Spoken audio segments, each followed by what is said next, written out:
They're a group of poisons threatening our precious communities in both Vermont and across the nation.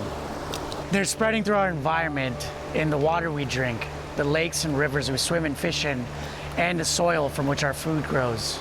This has been one of the best kept unethical secrets in the history of this country in terms of the contamination and poisoning that they've been doing. The U.S. Environmental Protection Agency is targeting PFAS chemicals in its new proposal for a national drinking water standard. PFAS are toxic chemicals linked to serious diseases like, cancer, liver damage, and thyroid disease. And guess what? They never, ever, ever degrade. In fact, they're known as forever chemicals. They're so prevalent, CDC scientists believe PFAS chemicals are in the bloodstreams of nearly all Americans. PFAS or PFAS are polyfluoroalkyl substances or perfluoroalkyl substances. They're also known as forever chemicals because they are pretty persistent in the environment. PFAS chemicals were first discovered in 1938, accidentally actually, by DuPont scientists. They were used a few years later in the Manhattan Project in some of the uranium research, and once that was declassified, they became more prevalent in consumer goods. The environmental watchdog group found forever chemicals, or PFAS, in drinking water in some 31 states. You'll find them in the lining of typical takeout containers and pizza boxes. But the toxins in the packaging can transfer into food. The Food and Drug Administration just found substantial levels in some grocery store meats and seafood. And they found even higher levels in chocolate cake that can be bought off the shelf. These poisons, called PFAS, are more than 5,000 man-made toxic chemicals, and they're found in fire-resistant products and products that repel oil, stain, grease, and water, especially with non-stick cookware, and most notably firefighting foam. They are literally everywhere in our homes. I am Patricia Hines, a retired professor of environmental health from Boston University. PFAS chemicals circle through the web of life into water, soil, plants, insects, fish, wildlife, and humans continuously. And because they do not degrade, they bioconcentrate in each part of the web. Researchers have found evidence recently that 1/2 of facial skin cosmetics contain PFAS.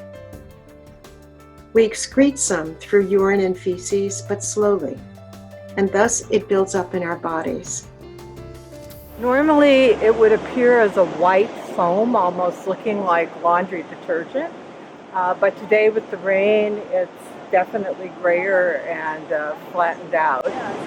It could have been coming from the Air Force Base, the Vermont Air National Guard, downstream here, which is where we are, downstream from the airport and the Air National Guard.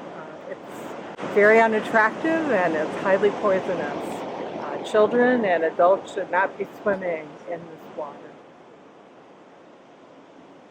A recent study of 50 breast milk samples found PFAS contamination present in all of the samples tested, and in the worst cases at levels nearly 2,000 times higher than the 1 part per trillion level some public health advocates advise is safe. We do know that PFAS is here in Vermont. In fact, studies have shown that we have PFAS at 6 military sites here, Green Mountain Boys, the Air National Guard, the Army National Guard, which is over there, and also at 12 landfills, 5 industrial sites, and at least 1 airport. PFAS travels through the air, through water, and through the soil. And we know, for example, that the PFAS that was used here by the Air National Guard to put out fires here at the airport traveled down to the Winooski River, which is over there, and down the Winooski River into Lake Champlain, and from Lake Champlain all the way up into Canada and the St. Lawrence. So PFAS does not respect national or state boundaries. And what the PFAS that's here could end up almost anywhere. And it's bioaccumulating in fish. And Vermont has not tested the river water or the fish and wildlife here to know how much contamination we're dealing with and how dangerous the problem is.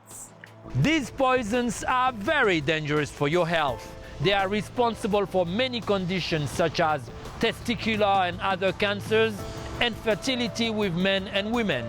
Exposure to PFAS can also lead to high cholesterol, hypertension, learning and developmental disabilities with children.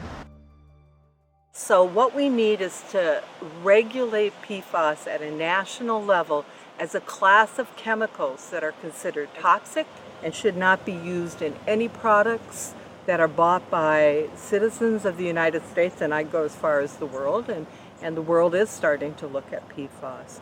And we also need to hold the industry and the military accountable for the fact that they have known that PFAS is dangerous for many, many, many years. In fact, the most recent study by the DoD showed that they knew that PFAS was harming their own military members in the service and in the Corps, and those who lived in the communities surrounding military bases.